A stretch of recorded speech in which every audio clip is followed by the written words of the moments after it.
Olá, meu amado irmão e irmã, seja bem-vindo a mais uma lição desta incrível jornada Caminho Mais Excelente.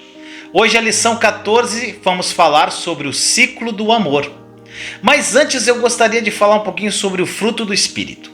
Lá em Gálatas, capítulo 5, versículos 22 e 23, diz assim: Mas o fruto do Espírito é amor, alegria, paz, paciência, amabilidade, bondade, fidelidade, mansidão e domínio próprio. Contra essas coisas não há lei. Muitos cristãos acham que o fruto do Espírito são os 9 atributos que estão no versículo. Mas eu não creio que haja 9 frutos do Espírito, porque nós precisamos estar atentos que a Bíblia não usa a palavra frutos no plural, mas sim a palavra fruto no singular. Isso significa que há apenas um fruto. O único fruto do Espírito Santo é o amor. Esse não é qualquer tipo de amor que ele fala aqui, mas é o amor ágape de Deus. Todos os outros 8 atributos são uma expressão desse amor. E ao final da menção dos atributos do fruto do Espírito, o texto diz: contra essas virtudes não há lei. Olha o que está escrito em Romanos 13:8. Não devam nada a ninguém a não ser o amor uns pelos outros, pois aquele que ama seu próximo tem cumprido a lei. Está ligando uma coisa a outra? Então, o amor é o único fruto do Espírito. E se andarmos em amor ágape, não há lei contra nós. Eu não creio que nós deveríamos viver pelos 10 mandamentos. Quem me conhece sabe o que eu penso sobre isso. E muitos cristãos podem até não concordar comigo, o que é completamente desnecessário. E por que eu acredito nisso? Porque não estamos mais debaixo da lei, mas vivemos pelo Espírito. Pelo Espírito Santo, o amor de Deus foi derramado em nossos corações. O amor é o fruto do Espírito. O amor é o fruto que o Espírito já produziu em cada um de nós. E quando aprendemos a andar nesse fruto sem nos entregarmos à nossa natureza egoísta, nós não precisamos de regras, nós não precisamos de regulamentos e nem leis. Cada lei é cumprida em um único mandamento: ame a Deus e a seu próximo. E se nós olharmos para esses atributos de uma forma individual, nós vamos descobrir que à medida que nós andamos em amor, os outros atributos se manifestarão em nossa vida. Se nós andamos em amor, temos alegria. Jesus disse que a nossa alegria seria completa se nós obedecêssemos os seus mandamentos. E o seu mandamento é amarmos uns aos outros. Então, quando andamos no amor ágape de Deus, teremos uma alegria completa e perfeita. Nós viveremos em paz, que é outro atributo, quando andamos em amor. O amor vence a confusão, a intriga e a ruptura de relacionamentos. Outro atributo do amor é a paciência, que está ali. Nós vamos nos lembrar lá de 1 Coríntios 13. Nessa passagem, ao falar sobre o amor, a primeira coisa que Paulo diz é que o amor é paciente. Além da paciência, outra palavra mencionada é bondade. O amor é paciente e o amor é bondoso. Quando passarmos por esses 8 atributos, nós veremos que são todos expressão do amor. Imagine uma laranja. Imagine uma laranja. O fruto do Espírito pode ser comparado a uma laranja. Quando nós descascamos a laranja, nós vemos que ela é formada por muitos gomos, individualmente. Mas apesar de tantos gomos, nós temos somente uma laranja. Isso é do mesmo jeito com o Espírito. O amor é o fruto constituído por outras partes individuais, que aqui eu chamo de atributos. E nós temos que fazer uma escolha diária de nos arrepender de nosso egoísmo e aprender a andar no amor ágape. E quando nós fazemos isso continuamente, crescemos em amor. Eu creio que andar e praticar o amor ágape é a coisa mais importante para qualquer cristão aprender. E quando nós fazemos isso e meditamos continuamente nos 15 atributos de 1 Coríntios 13, Nós crescemos em nossa caminhada de amor. E se nós vivemos pela lei, nós vamos produzir nada além de religião, de hipocrisia e de frustração. Agora, quando escolhemos viver somente por uma lei, a lei do amor, toda frustração deixará nossa vida. E agora eu queria falar um pouquinho sobre o ciclo do amor. Compreender o ciclo do amor é crucial para tentar andar em amor. E se você entender isso através desta lição, a sua vida será completamente transformada, pois os mandamentos de Deus são muito claros. E o primeiro deles diz que devemos amar o Senhor, o nosso Deus, de todo o nosso coração, de toda a nossa alma e de toda a nossa mente. Deus não quer um coração dividido. Ele não somente nos pede para amá-lo, mas Ele nos pede para amá-lo de todo o coração. Existe uma grande diferença nisso. Ele quer o nosso amor completo e total.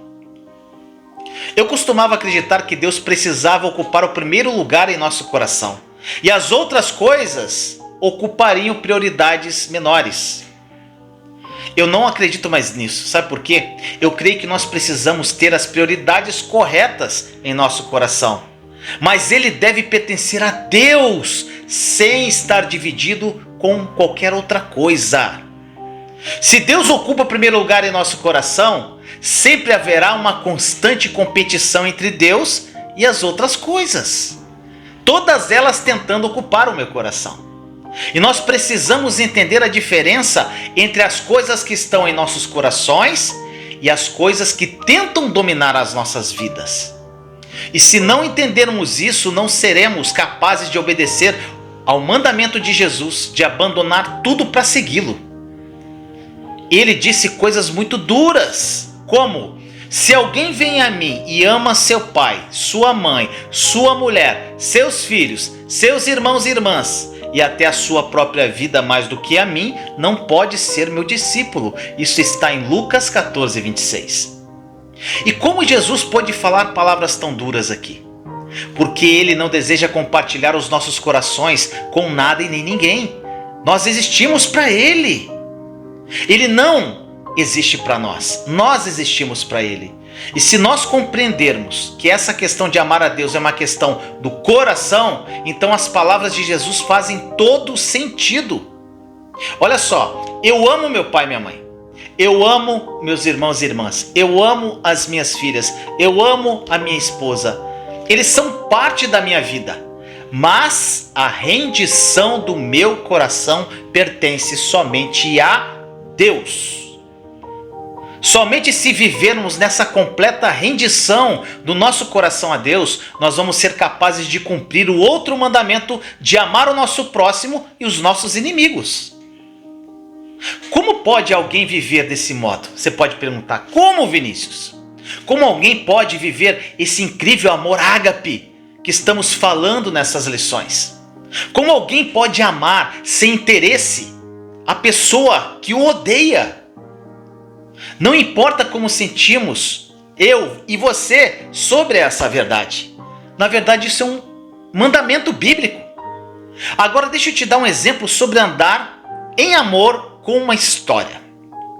Eu creio que foi durante a Guerra Civil da Iugoslávia, muitos anos atrás, que essa história aconteceu. Uma jovem, ela caminhava para casa à noite com seu irmão, quando um grupo de soldados inimigos parou aquele casal de irmãos. E eles começaram a torturar o irmão daquela moça diante dos olhos dela e forçaram aquela mulher a assistir aquele tormento brutal que eles estavam fazendo contra o irmão dela. E depois eles forçaram o rapaz a assistir a irmã ser violentada sexualmente por um soldado após o outro. Depois eles mataram o irmão dela diante dos olhos daquela menina, daquela moça, e deixaram ela ir. Muitos meses mais tarde, o soldado que liderou aquela ação brutal, ele foi ferido em guerra e foi levado ao hospital. Ele estava inconsciente quando ele chegou ao hospital. E houve uma enfermeira em particular que cuidou muito bem dele. E ela, com amor, o conduziu de volta à saúde. E quando ele acordou do seu coma, ele olhou profundamente nos olhos daquela enfermeira e de repente ele percebeu que a conhecia ela era a jovem moça que eles haviam violentado sexualmente e também irmã do rapaz que haviam torturado e morto. E quando ele percebeu isso, ele disse para ela: por que você salvou minha vida? E simplesmente não me deixou morrer aqui. Ela verdadeiramente cumpriu o mandamento de amar aqueles que com maldade abusam de nós e de abençoar os que nos amaldiçoam. Em outras palavras, ela literalmente ela amou o inimigo dela. Eu pensei por um momento da minha vida que isso seria impossível, até eu passar por isso. Minha filha, uma das minhas filhas, ela foi abusada quando criança por uma pessoa de extrema confiança minha. E eu fui saber isso quando eu passei pelo meu deserto, há uns 3 a 4 anos atrás. E quando eu descobri, eu já estava em comunhão com Deus, buscando com toda a minha alma. E foi um choque, eu não minto. Mas eu decidi perdoar, mesmo ele não pedindo perdão pelo ato que ele cometeu.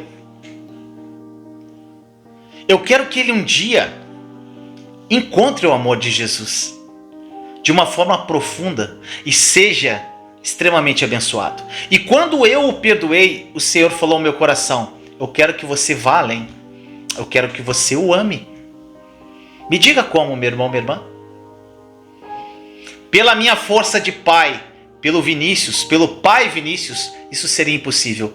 Mas através de Jesus, eu consigo amá-lo em Cristo hoje.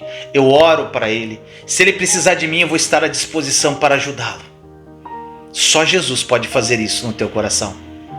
Eu quero que ele tenha um encontro pessoal com Jesus, se arrependa de tudo que ele fez e construa uma vida nova. E através da vida dele, muitas outras pessoas sejam salvas. A minha filha, da mesma forma, perdoou e o ama. E isso foi um processo que foi difícil e doloroso, mas para conseguirmos, nós tivemos que tomar a decisão de perdoar e ainda estar fluindo no amor ágape de Deus. Do contrário, seria impossível nós conseguirmos isso, se fosse através dos nossos sentimentos ou emoções. E é assim que cada cristão deve viver. Primeiro nós temos que entender que a Bíblia diz, quando fala sobre o amor. E vale lembrar que no grego há diferentes palavras com significados distintos que são traduzidas em português pela palavra amor. Isso acontece porque em nossa língua não temos palavras diferentes para abranger cada um desses significados. E por essa razão nós precisamos voltar lá no original e entender os diferentes significados que as palavras traduzidas por amor têm no grego. Se eu perguntasse a cada pessoa que está assistindo esta lição o que significa amar, nós teríamos muitas respostas diferentes aqui. Porque todos fomos criados e ensinados diferentemente. E nós temos sido influenciados por diversos fatores da nossa vida. Mas nós temos que olhar para a definição bíblica de amor e não para a nossa própria. E qual é a definição bíblica de amor? Olha só, a primeira palavra grega para amor é a palavra eros. Esse é o amor físico, o amor sexual entre marido e esposa. Esse não é o amor do qual nós temos falado nessas lições. Mas ele é descrito por muitas pessoas como sendo o único tipo de amor. Até mesmo lá os filmes de Hollywood mostram isso dessa forma. E na verdade, isso não é amor, isso é prazer. E não o tipo de amor do qual nós temos falado aqui. O amor eros, quando praticado fora da aliança do casamento, deixa as pessoas machucadas, feridas e confusas sobre o que é amor. A segunda palavra é a palavra filéu. Este é o amor de amizade. Todos nós experimentamos esse amor em diferentes ocasiões. É um amor maravilhoso, mas não é o tipo de amor de Deus. É o amor que a maioria dos amigos e familiares conhece ou vivem. O amor filéu e o amor eros são os tipos de amor que o mundo também tem. Mesmo que seja maravilhoso, ser amado com amor filéu, ele não é suficiente para o homem. Eu creio que as igrejas, elas são divididas, os casamentos são destruídos e as amizades são deterioradas por se basearem nesse tipo de amor. E qual é o problema do amor filéu? O problema desse tipo de amor é que ele exige ser correspondido. Se esse amor for recíproco, ou seja, enquanto fomos amados por quem amamos, tudo vai continuar funcionando bem, às mil maravilhas. Enquanto amamos os nossos amigos e eles nos amarem, continuaremos a usufruir de um relacionamento maravilhoso. Mas se aquele amor não for correspondido, tudo que foi bom naquele relacionamento não passará de um árduo e dolorido fim. Esse amor filéu vai durar pouco tempo se não houver reciprocidade.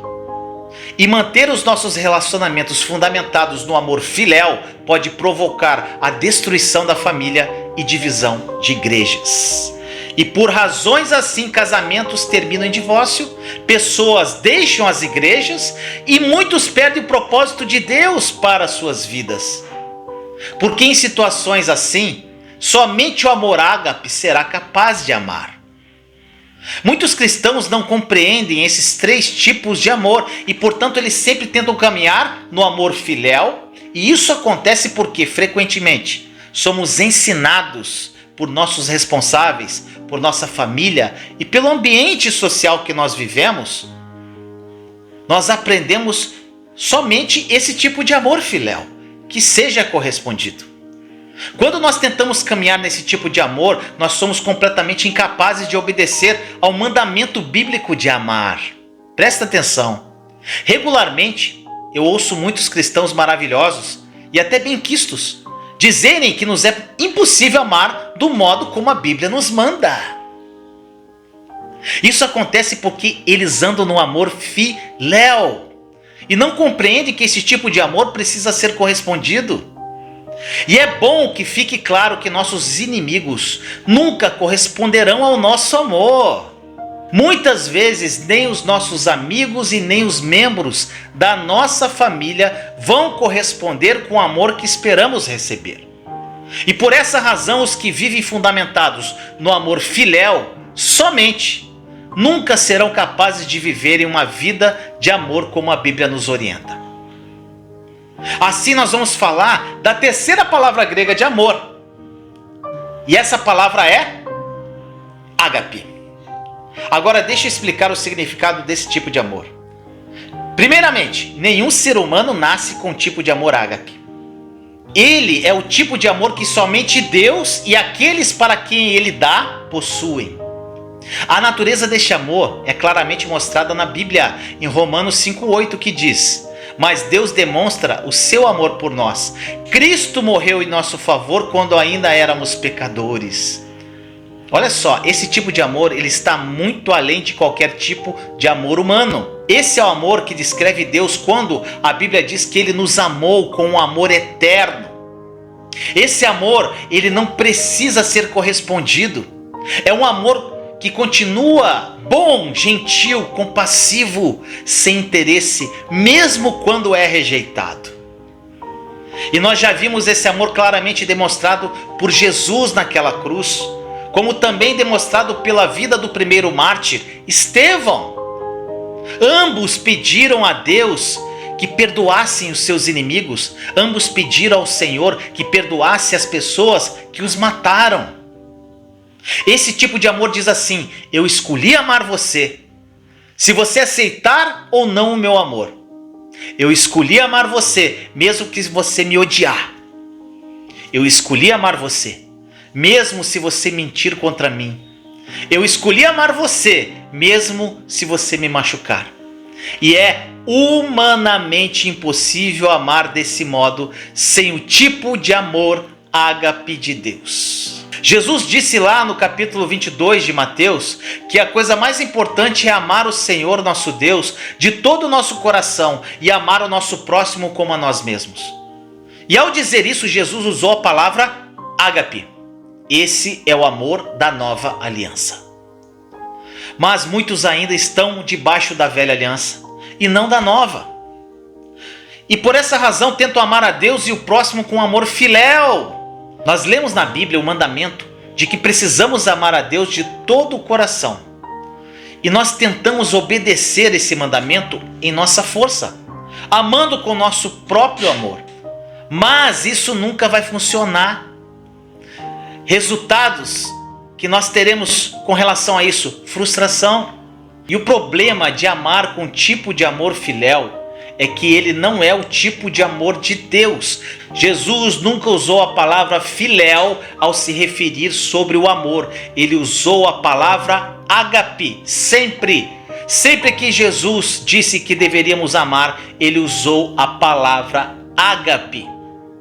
E ao dizer sobre amar a Deus, Jesus disse em outros termos que a coisa mais importante para o homem é amar ao Senhor com todo o amor que nem mesmo os homens têm neles mesmos. Tá pegando?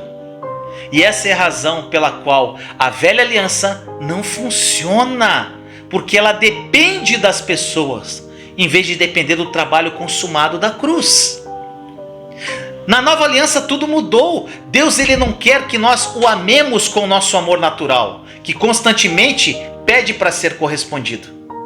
Quando as pessoas tentam amar a Deus com um amor filéu do próprio homem, elas ficam totalmente desapontadas. Quando não entendem certas circunstâncias ruins que estão passando, elas sentem-se como se Deus não as amasse mais. E o ciclo do amor é quebrado. E a única solução, meu amado irmão ou irmã, é viver na nova aliança e no trabalho consumado da cruz. Isso significa que nós precisamos amar com amor ágape de Deus. Mas Vinícius, como não temos esse amor em nós mesmos, como podemos amar a Deus com amor ágape de modo como Jesus está nos pedindo? Basta pensarmos nas criancinhas. Será que as criancinhas têm o amor ágape de Deus? Será que elas nascem com amor sem interesse, que não precisa ser correspondido? Logicamente que não. É natural que as crianças sejam egoístas e centradas nelas mesmas. Justamente por essa razão, Romanos 5,5 entra nessa história, que diz assim: e a esperança não nos decepciona, porque Deus derramou seu amor em nossos corações por meio do Espírito Santo que Ele nos concedeu. Olha isso. Então nós podemos compreender que Deus nos pede para amá-lo com o amor que vem dele próprio. E essa é uma verdade maravilhosa da nova aliança. Tudo que Deus nos pede para fazer, Ele já nos capacitou pelo trabalho consumado da cruz. E todo o ensino que vocês estão aprendendo durante essas lições sobre andar em amor e sobre os atributos do amor escritos lá em 1 Coríntios 13, usa no grego a palavra ágape, que é traduzida de uma forma muito simplória pela palavra amor. Essa palavra única em português não permite que tenhamos uma dimensão completa da importante verdade dos diferentes tipos de amor. E por essa falta de conhecimento, muitas vezes nós entramos em confusões por tentarmos amar a Deus com o nosso tipo de amor filéu e não com o tipo de amor ágape de Deus. Por isso não é de assustar quando nós encontramos pessoas com dificuldades gigantescas em manter um relacionamento sólido e saudável com o Senhor. Há muitos relacionamentos com Deus que tendem a terminar em um desastre. Uma pergunta: você acha que deve amar mais o seu cônjuge ou seu filho? Pensa aí. Será que é mais importante você amar seu cônjuge ou seu filho? Pensa aí. Vou te dar 5 segundos. O que você acha mais importante? Amar o seu cônjuge ou filho? 1, 2, 3, 4, 5. Já respondeu no teu coração. Eu creio que esse jeito humano de pensar, capaz de colocar o amor em hierarquias, é complicado. Eu creio, portanto, no amor ágape, que ama a todos com igualdade, inclusive aquele que nos odeiam. O amor ágape de Deus, ele é incondicional e nunca pede para ser correspondido. Deus nos ama com esse amor.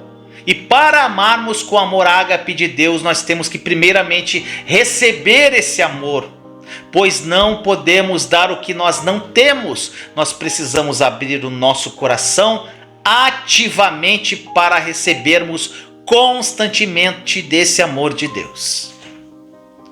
Agora, para terminar essa lição, você acha que você deve viver em amor ou andar em amor? Vinícius, eu não vejo diferença. O Novo Testamento ele faz uma diferença entre viver e andar. Andar significa experimentar constantemente tudo aquilo que a salvação e o trabalho consumado da cruz providenciaram para nós. Não é suficiente para nós conhecermos em nossa mente que o amor incondicional de Deus foi derramado em nosso coração. Por ser uma verdade bíblica, nós precisamos caminhar nela experimentalmente. Não podemos dar aquilo que não recebemos. Se não andarmos no amor por experiência, então o correto é andar em amor, porque isso exige uma experiência. Como nós seremos capazes de transmitir esse amor incondicional para os outros? Medite sobre isso. Que esta lição tenha falado profundamente ao seu coração. Vamos agora à próxima lição. Até lá!